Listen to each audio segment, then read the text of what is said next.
皆さん、こんにちは。今日は遅刻についてお話ししていきましょう。日本語を楽しみながら勉強してください。日本人は時間に性格厳しいとよく言われます。会社などでは、タイムカードを押すとき、始業時間に1分でも遅れたら遅刻として扱われることも珍しくありません。待ち合わせの場合も、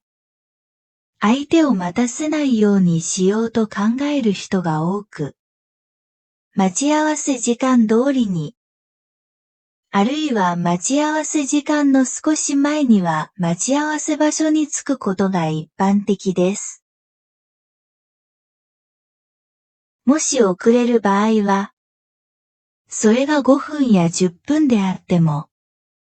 早めに相手に連絡をするのがマナーです。5分10分だけなのに、と不思議に思う人もいるかもしれませんが、相手を心配させたり、イライラさせたりしないというのがポイントです。ただし、時間の感覚は、世代によって、地域によって、場面によって異なります。同じ日本でも、のんびりしていて、よく遅刻する人もいるでしょう。また、日本人は、始まりの時間には厳しいのに、終わりの時間にはルーズとも言われ、会議が予定の時間になってもなかなか終わらなかったり、就業時間を過ぎてもずっと残業する人がいたりして、外国人を驚かせることもあります。日本人は時間に性格厳しいとよく言われます。会社などでは、タイムカードを押すとき、始業時間に1分でも遅れたら遅刻として扱われることも珍しくありません。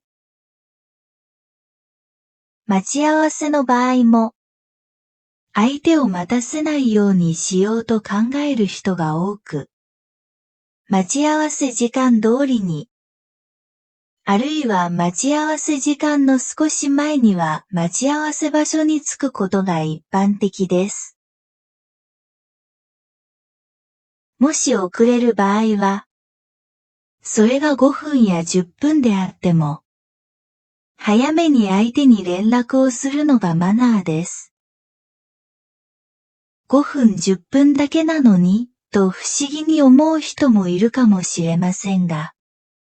相手を心配させたり、イライラさせたりしないというのがポイントです。ただし、時間の感覚は、世代によって、地域によって、場面によって異なります。同じ日本でも、のんびりしていて、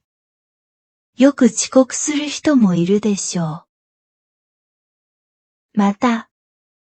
日本人は、始まりの時間には厳しいのに、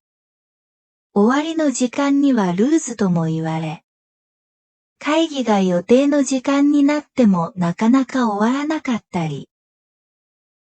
就業時間を過ぎてもずっと残業する人がいたりして、外国人を驚かせることもあります。